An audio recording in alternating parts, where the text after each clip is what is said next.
Les bienfaits de la marche. Eh oui, la marche, c'est, on va dire, un sport que peu de personnes pensent que c'est un sport, en fait, que c'est une activité, on va dire, physique, bien sûr, qui n'est pas intensive, mais en tout cas qui apporte énormément de bienfaits. Et vraiment, dans cette vidéo, je vais vous montrer les bienfaits de la marche, forcément, et le pourquoi il est important, il est primordial d'aller marcher tous les jours. Bonjour à tous et bienvenue dans cette nouvelle vidéo.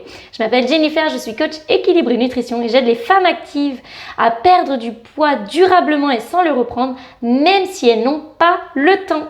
Je vous invite tout d'abord à vous abonner à cette chaîne si ce n'est pas encore fait, à liker cette vidéo et surtout à aller remplir votre bilan personnalisé qu'il y a dans la barre de description.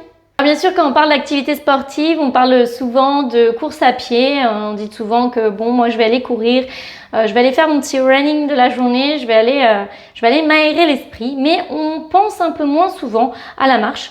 Pourtant, qui est une très bonne alternative si déjà de 1, vous n'aimez pas courir, parce que personnellement, j'aime pas courir, ça me saoule au bout d'un moment. Et de 2, en fait, ça permet vraiment de vous aérer, de pouvoir sortir.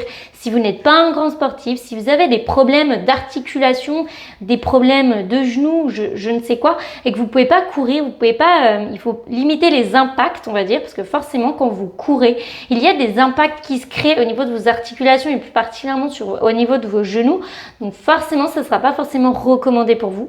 En revanche, il n'y a pas vraiment de contre-indication à la marche, étant donné que il y a quand même beaucoup moins de risques de blessures déjà.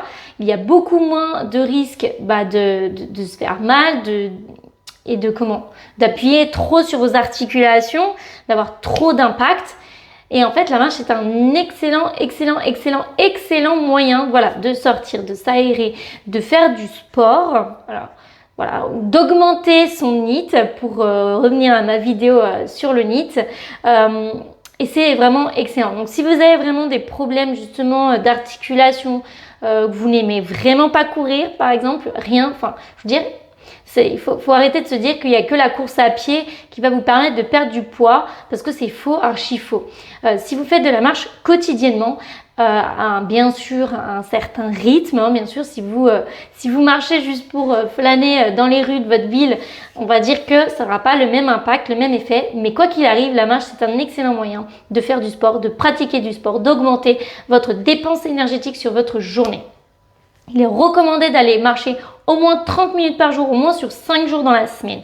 Donc, clairement, je dirais que c'est largement faisable. Je ne sais pas, vous pouvez peut-être aller soit au travail à pied, soit vous amenez vos enfants à l'école à pied, soit vous, entre midi et 2, pendant votre pause déjeuner, vous mangez et après vous allez marcher. Ça, je vais revenir juste après, mais c'est super intéressant. Vous pouvez découper vos 30 minutes par jour en plusieurs fois par jour. Si par exemple 30 minutes, vous n'avez pas 30 minutes devant vous pour aller marcher, vous pouvez en découper par exemple en 3 fois 10 minutes et on verra que le mieux c'est 10 minutes après chaque repas. Donc là clairement, la marche à pied, quel que soit votre emploi du temps, votre âge, votre niveau d'activité physique, votre temps, l'emploi du temps, je l'ai dit, vos moyens financiers, en fait ça demande rien. Ça coûte 0 €, parce que vous pouvez aller marcher n'importe où. Ça demande très peu de temps, 30 minutes par jour, 5 fois par semaine. Franchement, je pense que c'est largement faisable pour tout le monde. Quel que soit votre niveau physique, ça vous demande pas énormément de base, puisque tout le monde sait marcher à un moment donné. Donc, il n'y a pas besoin d'être un grand sportif, d'être un grand runner pour aller faire 30 minutes de marche par jour. Non, et l'avantage, bien sûr, c'est de commencer à votre niveau et de petit à petit augmenter votre intensité, augmenter le rythme, augmenter les difficultés, parce que du coup, vous pouvez commencer par aller marcher 30 minutes par jour sur du goudron tout plat, et puis ensuite d'augmenter la difficulté en faisant des côtes, en faisant des descentes, des montées, de faire sur différents terrains, que ce soit sur du goudron, que ce soit en pleine forêt. Franchement, c'est très large, il y a beaucoup de choses à faire et en plus de ça, c'est gratuit. Donc, ça prend peu de temps, donc c'est génial. Et la marche, ça permet de s'aérer la tête déjà, parce que quand vous allez marcher à l'extérieur, même quand il fait froid, alors j'ai envie de vous dire, hormis la pluie, et encore que ça peut se faire, mais franchement, même quand il fait froid, vous avez besoin de vous aérer la tête. Je sais que l'hiver, on n'a pas forcément toujours l'envie de sortir, il fait froid, on n'a pas envie de mettre les blousons et tout, mais franchement, c'est super important de s'aérer la tête, de sortir de chez soi, de son travail pour marcher, pour prendre du temps pour soi. Parce que marcher, c'est aussi prendre un temps pour soi. On n'a pas forcément, on n'a pas tous forcément 1 heure de temps par jour à consacrer à une activité sportive. Là, on vous demande 30 minutes par jour juste à marcher. Je pense que c'est largement faisable pour vous et ça a tellement de bienfaits. En plus de ça, franchement, ce qui est top avec la marche, c'est qu'il y a quand même peu de risques de blessures.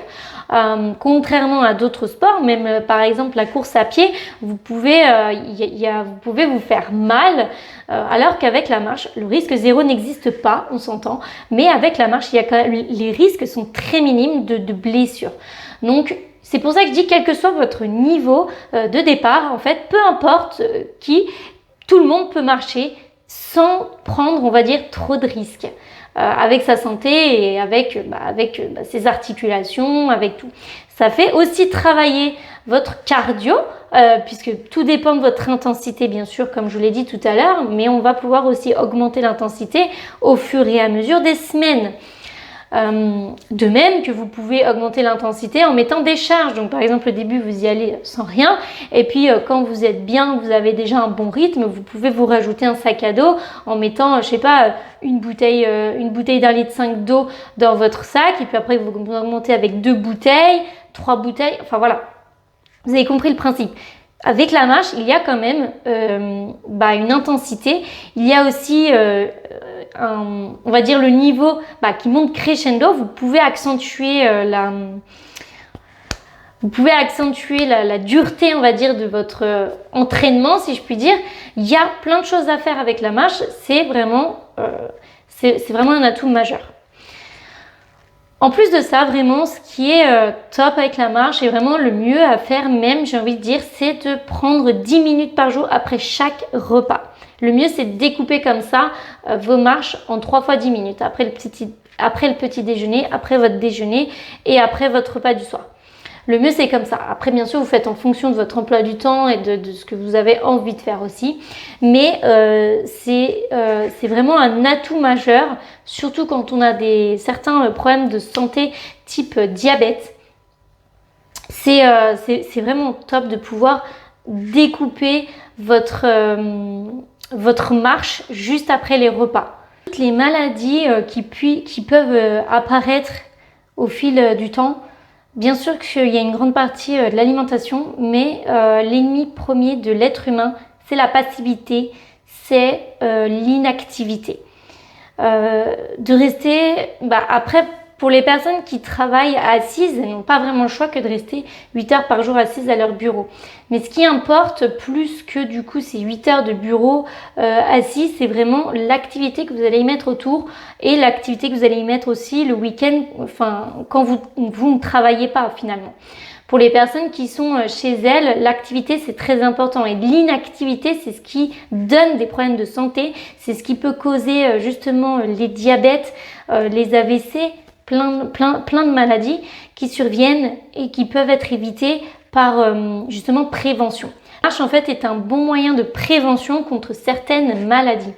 Pourquoi je vous parlais du diabète? Parce qu'en fait, justement, le fait de stimuler votre corps juste après la prise de votre repas, va stimuler votre corps justement pour prendre justement les sucres que vous venez de manger et de les brûler. C'est pas le mot que je veux employer, mais voilà, de les brûler tout de suite pour qu'il n'y ait pas forcément ce stockage qui se fait ou cette histoire de pic d'insuline qui va monter après.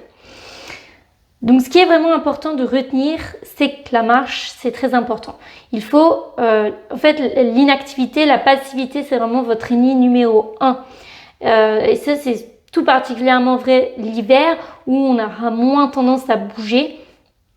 Parce qu'il fait froid, parce qu'on n'a pas forcément tout le temps envie de sortir dehors, parce que des fois il fait vraiment très froid et qu'on dit non, je sortirai plus tard. Sauf que c'est très important de garder cette activité. Honnêtement, 30 minutes par jour, c'est quoi? C'est rien du tout. C'est rien du tout. 30 minutes, 5 fois par semaine, c'est rien. C'est rien. Donc vraiment, faites cet effort. La marche, ça a énormément de bienfaits. Vous verrez vraiment si vous le faites chaque jour, 5 fois par semaine, de la marche active, bien sûr. C'est pas de la petite marche tranquillou pour se balader et regarder les petits oiseaux qui chantent. Non, ça reste quand même 30 minutes de marche. Il n'y a pas d'arrêt, sauf en cas de douleur, bien évidemment. Mais je veux dire, c'est de la marche. Et il faut augmenter l'intensité au fur et à mesure que vous preniez confiance en vous. Surtout, ce qu'il faut, c'est vous écouter. C'est-à-dire que si vous êtes fatigué, si vous ressentez des douleurs, arrêtez-vous, faites un arrêt, reposez-vous, mais bien sûr, écoutez-vous. Si vous voyez que le rythme n'est pas assez soutenu, accélérez.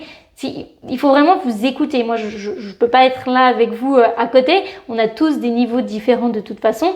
Mais clairement, il faut s'écouter. C'est super important et ça, dans tout ce que vous entreprenez dans votre vie. Voilà, j'espère vraiment que cette vidéo vous a plu et je vous retrouve très vite dans une prochaine.